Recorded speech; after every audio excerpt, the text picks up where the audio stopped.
చాయ్ అక్క, నాకు చికెన్ తినాలనిపిస్తుంది. ఏమాడుతున్నావే? మమ్మీ వాళ్ళు ఏందనుకో చింతపండు చిన్న ఇచ్చేస్తుంది. ఏంటి తెలుసుకోవడం కూడా తప్పేనా? మమ్మీ తినడానికి ఏం చేస్తున్నావు? కార్తీక మాసం కదా, బెల్లమన్నం చేస్తున్నా. యమ్మీ. ఇంకా బీన్స్ మసాలా కర్రీ చేస్తున్నా. స్పైసీగా చేయి. మండుతున్నట్టు ఏంటి మరి ఇంత కారం వేసావు?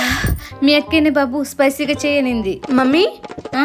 ఏం యూస్ చేసావు? ఇంత స్వెట్ వచ్చినా నీ మేకప్ అలానే ఉంది. ఎలా అంటే నా దగ్గర ఉంది Faces Canada makeup fixer, hydra matte foundation, comfy matte wow lipstick. ముందుగా నేను ఫిక్సర్ ని యూస్ చేస్తున్నా. ఇది మన స్కిన్ ని హైడ్రేటింగ్ గా ఉంచుతుంది, అలాగే మేకప్ ని లాంగ్ లాస్టింగ్ గా హోల్డ్ చేస్తుంది. తర్వాత నేను యూస్ చేస్తున్నది ఫేసెస్ కెనడా 3-in-1 ఫౌండేషన్. ఇది మ్యాట్ ఫినిష్, అలాగే లైట్ వెయిట్ గా కూడా ఉంటుంది. 24 hours లాంగ్ లాస్టింగ్ గా ఉంచుతుంది. చూడండి నా ఫేస్ ఎంత గ్లోగా, షైనీగా, సాఫ్ట్ గా ఉందో. ఫైనల్ గా నేను యూస్ చేస్తున్నది కంఫీ మ్యాటి వావ్ లిప్స్టిక్. నేను యూస్ చేస్తున్న షేడ్ వచ్చేసి చాకో కౌచర్. ఇది లైట్ వెయిట్ అలాగే లాంగ్ లాస్టింగ్ గా ఉంటుంది. ఇది ట్రాన్స్ఫర్ ప్రూఫ్, అలాగే హైలీ పిగ్మెంటెడ్. ప్రైస్ వచ్చేసి జస్ట్ 299 రూపీస్ మాత్రమే. ఫైనల్ గా సెట్టింగ్స్ ప్రతి మేకప్ ని ఏం చేద్దాం. This is our final look. So guys, ఈ ప్రొడక్ట్స్ మన బ్యూటీ వెబ్సైట్స్ అయినా అమెజాన్, ఫ్లిప్కార్ట్, నైకాన్, purple.com లో అవైలబిలిటీలో ఉంది.